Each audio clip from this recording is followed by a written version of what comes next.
Chris, what is our second main topic today? This comes from Daniel Brewbaker. Hello, Batman Beyond crew, plus John. I'm here today. This was it. It took 6 episodes, but Rings of Power is now officially the show I'd been waiting for. I agree with John that 4 and 5 were certainly improvements, but this episode is the one that finally made me squeal. The battles, the little twists, and the large-scale repercussions made this the first episode I immediately restarted from the beginning once the credits started to roll at the end. What did you guys think of the episode? Thanks. All right, Daniel, thanks a lot for sending that in, man. And yes, I'm here today. So, yeah, listen, I said in episode 4, because you guys know I was really frustrated with the show when it first started. Particular episode, I nearly tapped out of the show. When episode 4 came along, and I thought episode 2 was an improvement. I thought episode 3 was an improvement. But when episode 4 came along, I said, now it's kind of starting to look like the show that I've kind of wanted it to be. Then episode 5 was the first one that I went, okay, this was quite good. This was really good. Now this is the show I wanted to be. But episode 6, the episode that came out last night, this, I don't think you're going to find a lot of people that disagree. A lot of people disagree whether it was great or not, but I think most people would agree this has been the best episode of the series so far. And it's not just because there was fights. No, it was focused. This was a focused episode. And everything, my favorite moments weren't even the battles. It was, and we're not going to go into spoilery detail here. Again, you saw in the preview and the trailer for this episode that there were battles, so I'm not spoiling anything here. But you saw in the preview, the battles, but it's not the battles. It's these moments in between, the conversations, the stuff of the character building, all this kind of stuff, more mythology being revealed, and actual things with massive, like you said in the message there, massive repercussions to Middle Earth now, but things that are going to have repercussions on Middle Earth for thousands of years after the events here. This was truly the manifestation. This is the show living up to its potential for me.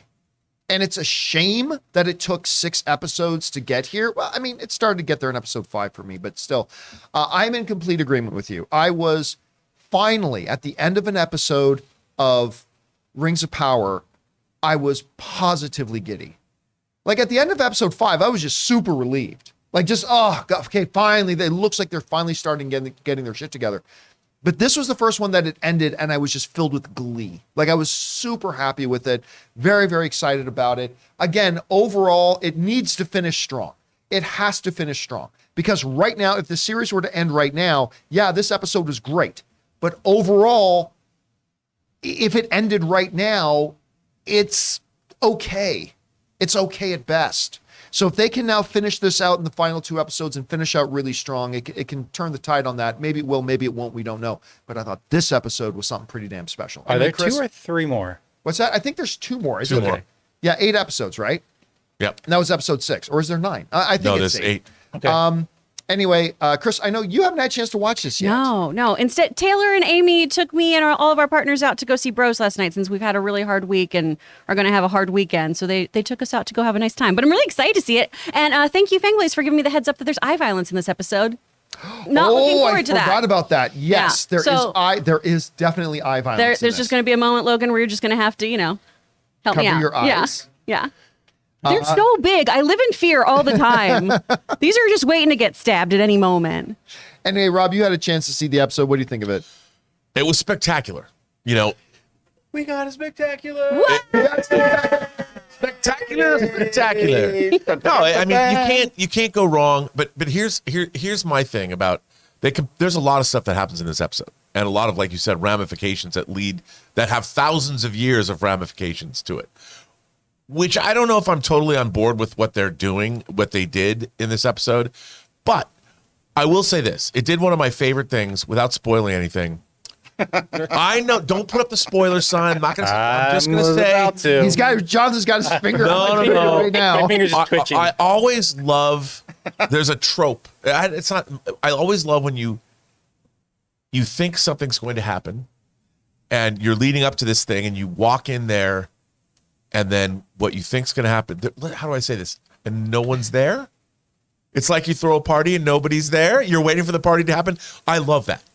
And let's say I got that in this episode. I was like, ooh, because immediately you're like, ooh, what's going to happen now? Because you're what you thought was going to happen isn't happening the way you thought it was going to happen. How about that? I'm not spoiling anything. I know, but when you work your way around spoilers, it's so much more confusing. I know. But I'm just saying, so the episode got me from the get. I was all excited. I'm like, what's going to happen? And I will say this, John, this episode delivered.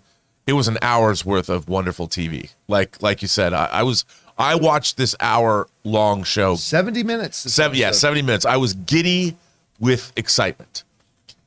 We can get into things that I might have had a problem with later, but clearly now the show is giving me what I want. Yeah, it makes me lament. And don't get me, John, just take it. You finally had an episode you completely loved. Yes, and I am. But I'm just saying it also does at the same time make me lament that it took them, at least until episode 5 to really start to get their wheels moving. Whereas a show like House of Dragon was able to come out of the gates firing on all cylinders. But I also will say this kind of an episode is it's what I always like to say, it's an easy lay for me. It's the kind Need more words right now. This episode by design is sexy. It's a sexy episode. It is a sexy episode. And the relationship that I love between Thanks very much. But I would say this. One of the things we love about Lord of the Rings are the characters and the relationships. And my favorite relationship in this, and I think a lot of people's, between two gentlemen of different persuasions, were not in this episode. Yeah, and yet it was still able to be strong. Right, That's good. But the thing is, will this sustain? Can they sustain this in episodes 7 and 8? Well, that's the big question, right? Yeah, and that's all I'd say. I mean, this is a hell of a lot of fun to watch. And I think it's fair to say, I think when we look back and judge season 1 of Rings of Power, I think ultimately is going to be determined by episodes 7 and 8. These will be the determining things that will really tip the scale about how we look back ultimately at season 1. Because right now, I think it's on the precipice. I think it's on the edge of a knife right now. It can go either way. Oh my God! What? Really? The show hasn't been that bad. Come on. No. I'm not, like I'm saying right now, it's kind of, they've had some super strong episodes now, and they had a couple of super weak episodes. So to me, it can go either way. I can't wait to see this episode. I'm gonna watch it while I'm cutting the segments later after the show. But yeah, You're gonna cut segments and watch it at the same time. Well, Well, I how he does mean, kind of try to. Come on, man. Listen, There's man, a lot of rendering time that happens. Yeah. Right, that's there you go. All right, guys, question is for you. What did you think about the new episodes of Rings of Power? If you had seen it so far, it's finally one that's made most of us really, really happy. How did you feel about it? And again, don't forget, later today, 3 p.m. Los Angeles time, we will have our Rings of Power after show open spoiler discussion. Please come on over and have a chat with us when we do. We want to take a second and thank a sponsor of this video, Stamps.com. Guys, I know it feels early, but Christmas really is right around the corner. And if you've got a lot of stuff to send to family this year, you got to start thinking ahead. And if you're a small business owner, you know how important it is to be ready for the insane holiday season. Stamps.com has everything you need to make your life a whole lot easier. It's the 24/7 post office that you can access from anywhere. No lines, no traffic, no hassle. Get access to the USPS and UPS services that you need to run your business right from your computer. Protect your margins with major discounts from USPS and UPS rates up to 86% off. All you need is a computer and a printer. We all know that rates are always changing, but with Stamps.com's Switch and Save feature, you can easily compare carriers and rates so you know that you're getting the best deal every single time. And if you're running an online store, Stamps.com works seamlessly with all the major shopping carts and marketplaces. So get ahead of the holiday season chaos this year. Get started with Stamps.com today. Sign up with the promo code Campea for a special offer that includes a 4-week trial plus free postage and a free digital scale. No long-term commitments or contracts required. Just go to Stamps.com, click on the microphone at the top of the page, and enter the code Campea.